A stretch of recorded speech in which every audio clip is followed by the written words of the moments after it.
Jesus will raise the righteous from the dead, and those of us who are still alive will raise up together to meet Jesus in the air. This is the greatest event in history, and that's why it's the central heart, the core of the mission of the Seventh-day Adventist Church. You know, it is the second coming of Jesus that I live for that makes my heart tick. Tragically, there is a flip side to the second coming of Jesus. I can imagine the lips of Jesus quivering as he said that the tribes of the earth will mourn when they see him. You know, one of these schoolgirls, when she read that text, she got such a shock. She went to her father and said, "Daddy, why do people cry at the second coming? Isn't it a happy event?"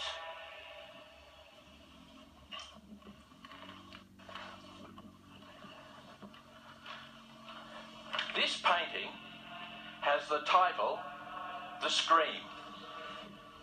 The official title is The Scream of Nature. It's painted by Edvard Munch.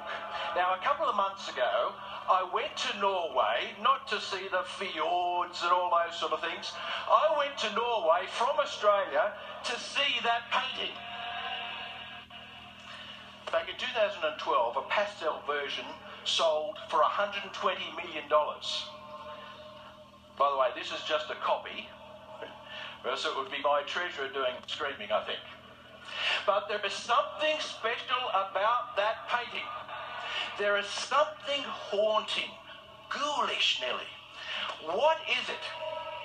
Although not the intention, I believe this painting captures the terror of nature and the horrendous realization of the lost at the second coming of Jesus.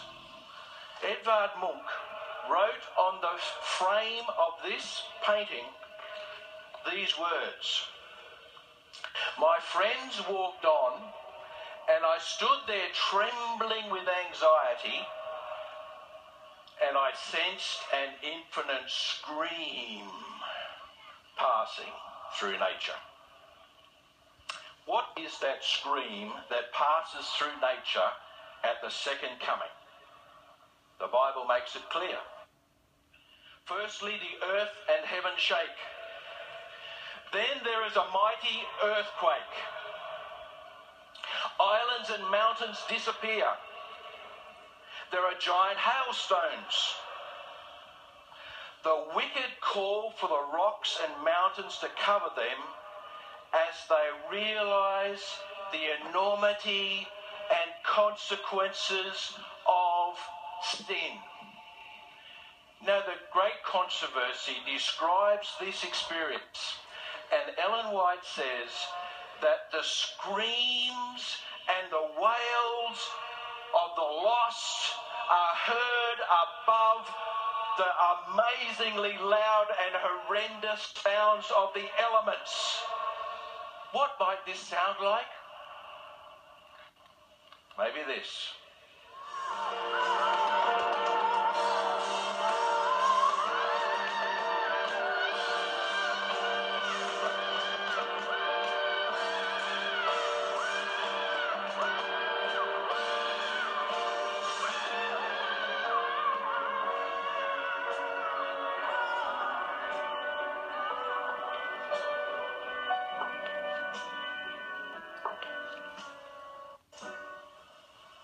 She goes on to say that those who were so reckless in sin are now filled with consternation and tremble in fear.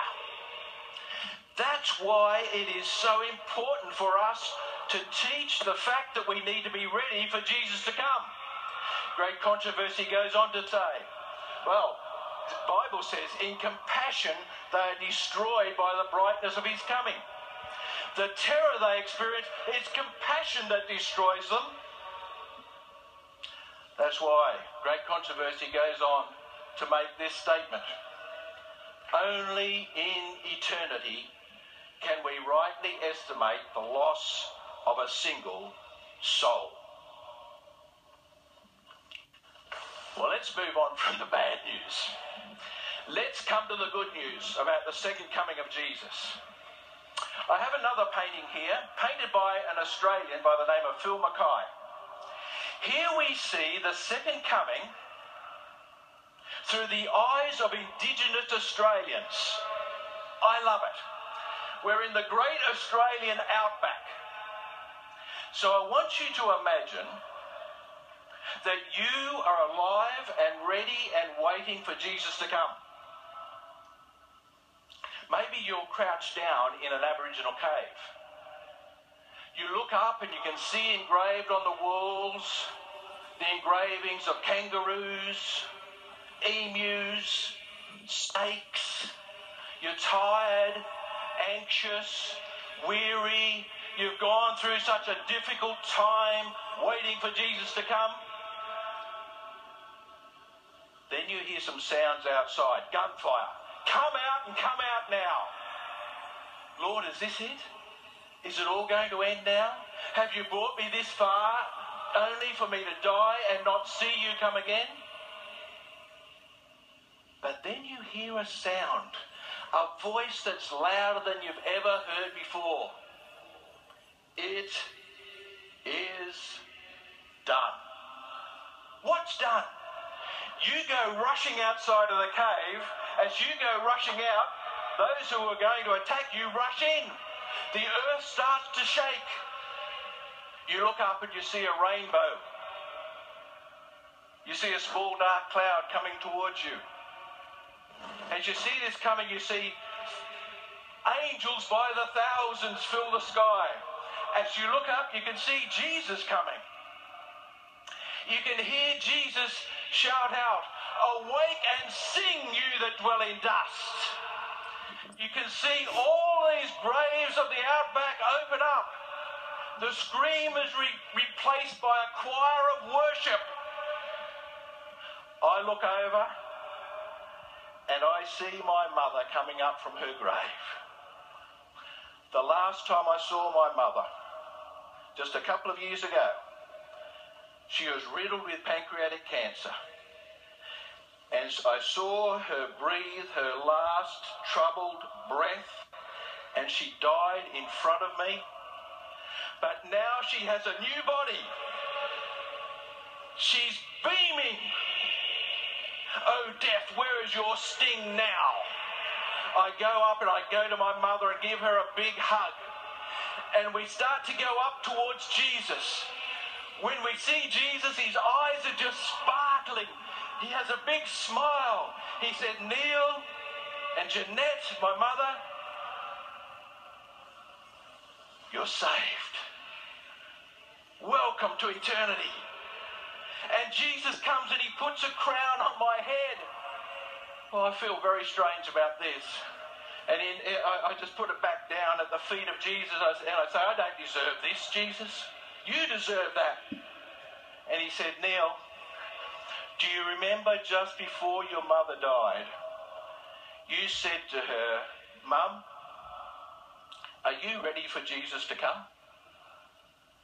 Neil, you know full well that your mother had slipped away from the Lord. She was divorced. She'd go to church. She'd sit in the car because she'd feel embarrassed, guilty, ashamed. She slipped away from the Lord.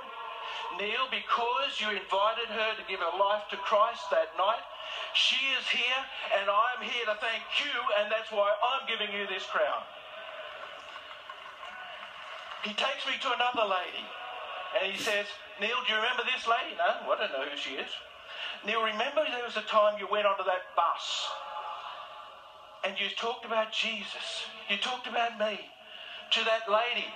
"Well, that was nothing, Jesus." "But to me it wasn't. That lady's here because of what you've done. Here's that crown."